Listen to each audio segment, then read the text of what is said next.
Proceed ako sa susunod na ano. Okay. Yeah. Ayan.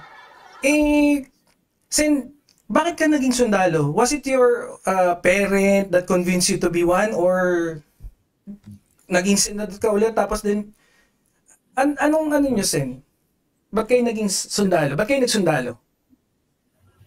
Siguro dahil yung father ko sundalo rin. So na subconsciously na form yan, na influensya ka, nakita mo sa mga buhay ng mga sundalo sa kampo, ganyan.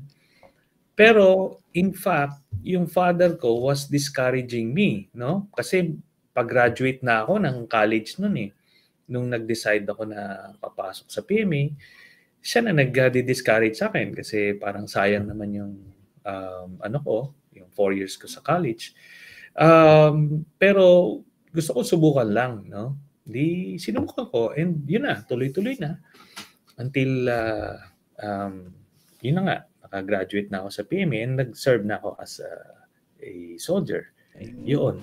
Ikaw, so self-ano mo lang, talagang gusto mo? Aware ka ba, Sen, dun sa mga retired daw na sundalo? Mga air Yung Kapitan Dado ba yun? Ewan ko parang pumipirma.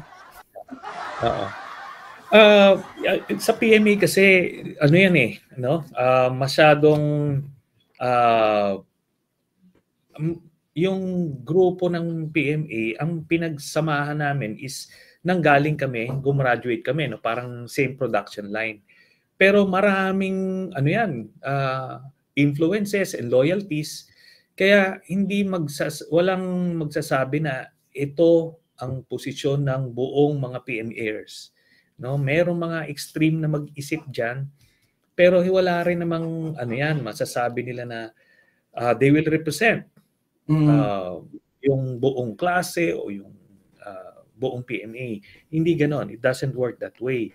Kaya nga na monitor ko rin yan, yung mga gano'n na nagbibigay ng mga opinion. Ano lang yon? It's just that. Parang ordinary citizen. May weight ba yan, Sen, for you? Meron bang weight na may mga pumirmang retired PMAers?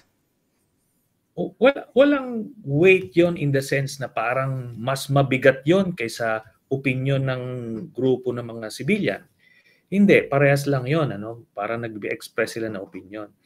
Ang pinakang lang dito is yung maitatawid nila dun sa mga active, no? Magagamit yung impluwensya na yon para mahikayat yung mga active officers na para sumama doon sa kanilang advocacy. Yun lang yung linya na kailangan hindi matawid.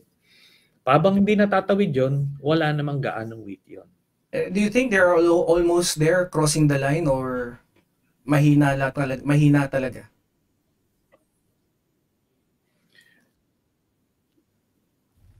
Nagdun sa namin, monitoring namin, marami nagsusubok, no? May mga nagsusubok na mag-recruit ng mga active officers, pero hindi naman nagiging successful, no? Kasi iniisip, in fact, si Duterte mismo, in-announce niya, dinoble ko yung sweldo nyo, kaya kailangan parang in a way sumunod kayo sa akin, it's like encouraging sa already. akin, parang gano'n yung implicit niya Pero wala naman hindi naman siya pinansin Kasi narinig ko rin sa interview yung hindi naman sumunod sa kanya. And in fact, when he was narinig ko sen doon sa isa sa mga co-Magdalo, si I forgot the name, congressman na parang siya mismo ni-recruit yata siya It was parang ganun yung pagkakasabi niya.